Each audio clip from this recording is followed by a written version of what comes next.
لو سألنا سؤال لنا جميعا في العراق وغير العراق: هل وجود أمريكا بالمنطقة فيه خير للمنطقة أم لا؟ هل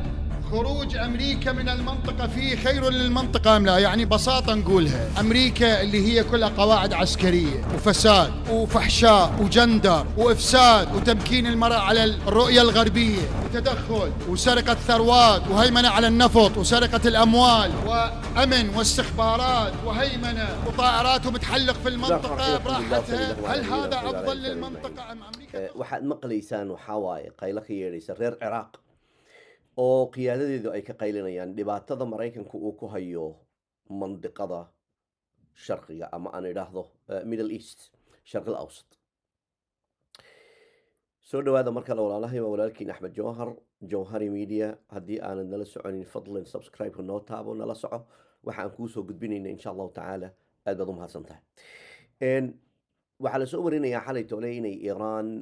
ay weerartay marar badan ay u dirtay maxaanku dhahdaye misaaladii ay diraysay sida maxaanku dhahdaye roobka ugu da-ayay meelaha ay degan yihiin maraykanku, hadday safaarad tahay, haddii ay qunsuliyad tahay, haddii ay base oo militariga uu leeyahay haddii ay tahay. taasi waxay keentay safaaraddii maraykanka in haddana ay ka yeedho daroon inta loo diro qayla ay ka yeedho oo la weeraro. iiraan waxay sheeganaysaa in ay beegsatay 160 site oo ay leeyihiin maraykanku, ama ha noqoto maxaanku idhahdaa safaarad, qunsuliyad, ha noqoto maxaanku idhahdaa meel business, ha noqoto yacni meelo kala duwan oo maraykanku uu ku leeyahay middle east, gaar ahaan dubay,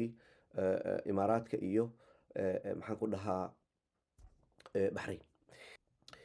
iiraan waxay sheeganaysaa in ay dishay markay halbeegsatay eryooyinka maxaanku idhahdaa ay ku tilmaantay in ay masaalixda iyo interest maraykanka uu yaallo, dhaqaalihii maraykanka uu yaallo, inay beegsatay kabacdina ay laysay 100 ciidamada maraykanka, ama ha noqdaan kuwa u shaqeeya safaaradda, ama ha noqdaan askari, ama ha noqdaan military, waxay doonaan ha isku noqdaan inay laysay. imaaraat waxay jariidadda rasd ay soo sheegtay in ay wasaaradda arrimaha dibadda in ay iclaamisay, inay sheegtay inay ka cabaadayso sababta iyada keligeed loo beegsanayo ee weerar ku dhowaad maalmahan u dambeysay, 2 cisho u dambeysay, ama marka la isku wada dara gaarayo 1000 weerar oo iyada maaragtay hujuum aan caadi ahayn oo lagu qaaday. sababta iyada loo halbeegsanayo ee aan dalalka jaarka ah iyaguba mustahdafka ahaa aanan loo beegsanin. aad bay markaa imaaraadka uga cabaadaya arrintaas. waxaa runtii isweydiin mudan, maraykan muxuu ku talagalay, muxuu rabaa, maxay dhahayaan kuwa odorosaya maxaan ku dhahdaye siyaasadda ama mustaqbalka. waxaa la tilmaamayaa hormuuds in maraykanka laftigiisu uu dhahay 15 daqiiqo ayaan maaragtay hakad gelinaynaa si ammaanka loo soo tankaradaas, doomaha waaweyn ee sida gaaska, ee sida maxaan ku dhahdaye petroolka, sida shaxanaadka kala duwan. sorry. meeshan waxaa maraya business oo dhan,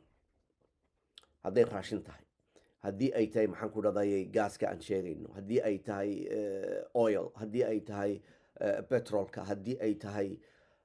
any other maxaan ku dhahdaye product oo loo baahan yahay, oo looga baahan yahay galbeedka, looga baahan yahay maraykan, looga baahan yahay maaragtay yurub, looga baahan yahay dalalka kale. meeshan mandiqadani waa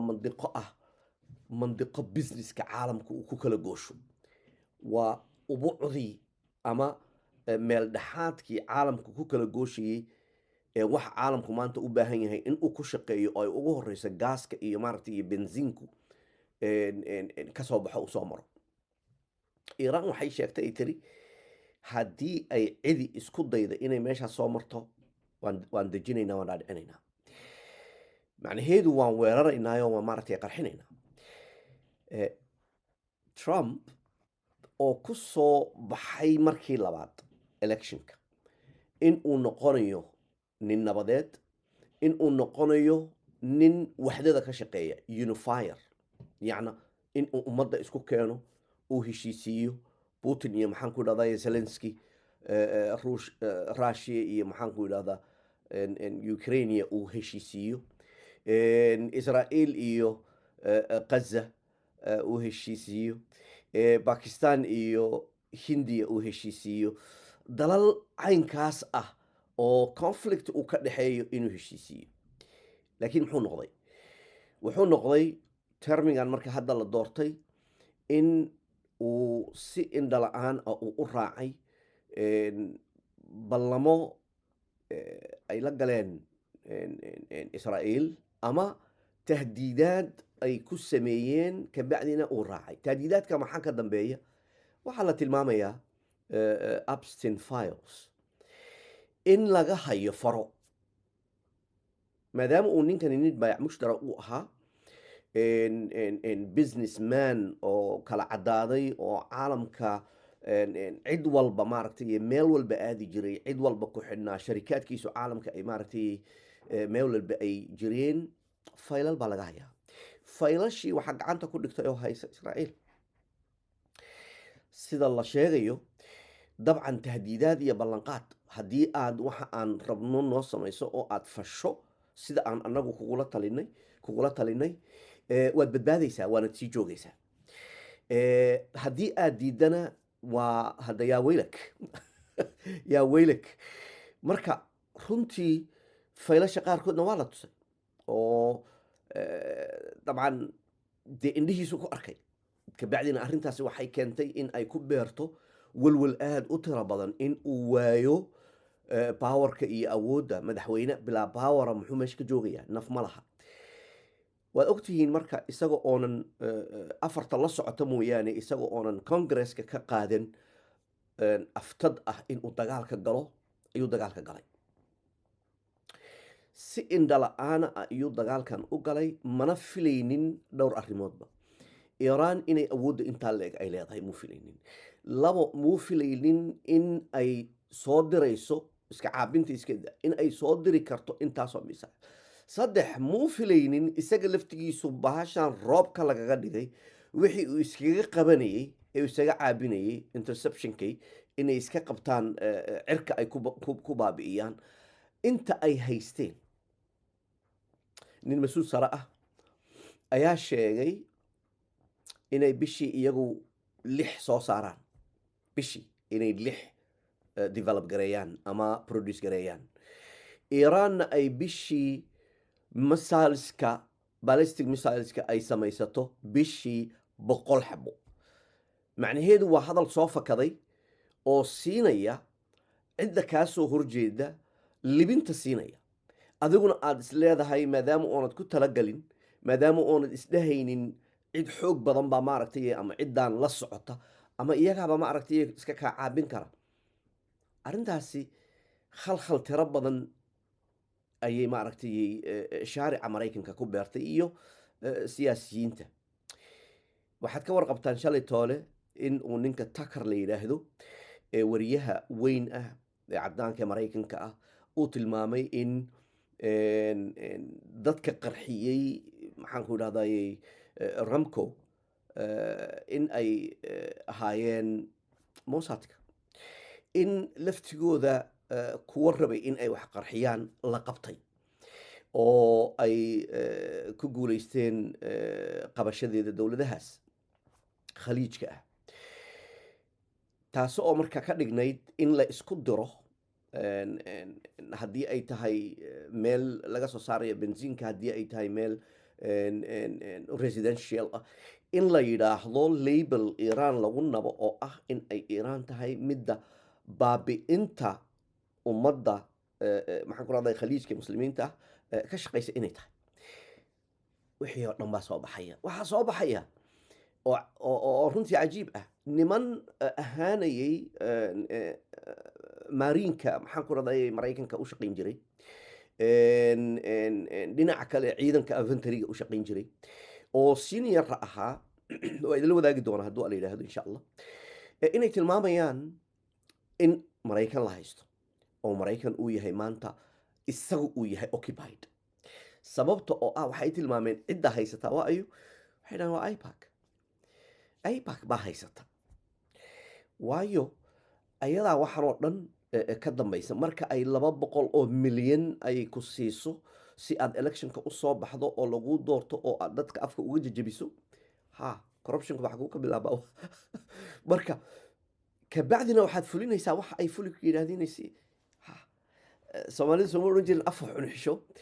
waa tiyo kale marka walaalahay khayr allah idin siiyo dagaalku wuxuu galay maalintii shanaad iiraan waxa ay aasaysaa boqolaal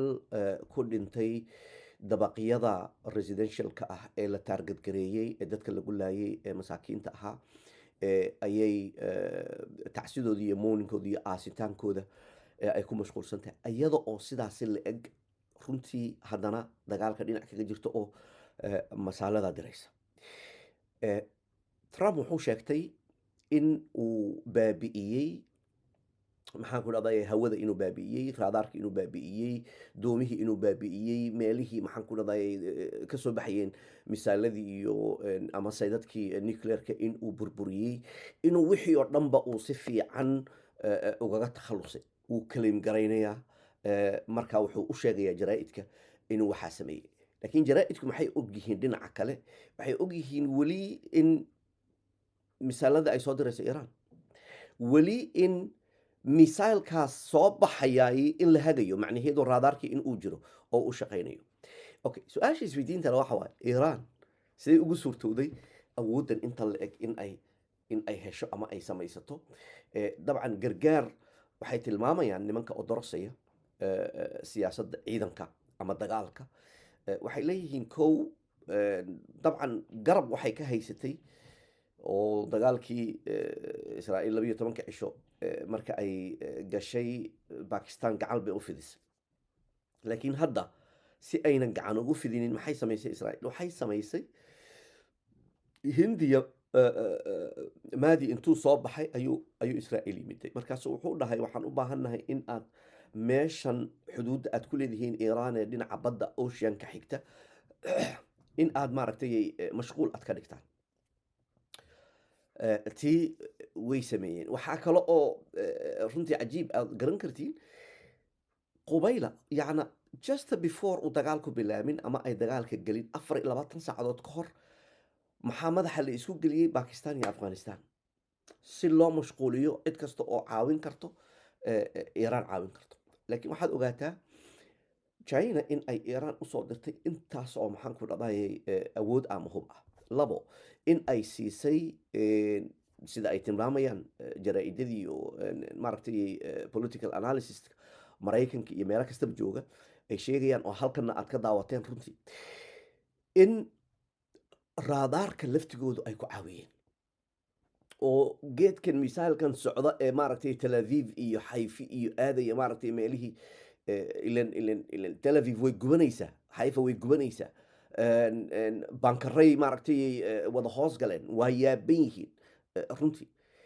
waxay afka iskula faraha iskula galeen wax ayna ka baxayn waxaa la tilmaamayaa marka ma'zaq aan caadi ahayn crisis aan caadi ahayn in ay ku dhaceen runtii ka fiirsasho la'aantu arrintaasay keentaa intaan dib u kulmi doono wixii soo ziyaada waa idinla soo wadaagi doona insha allah aad baad mahadsantihiin walaalkiin axmed jawhar oo idileh nagu soo biira جوهري ميديا إن شاء الله بارك الله فيكم السلام عليكم ورحمة الله في أمان الله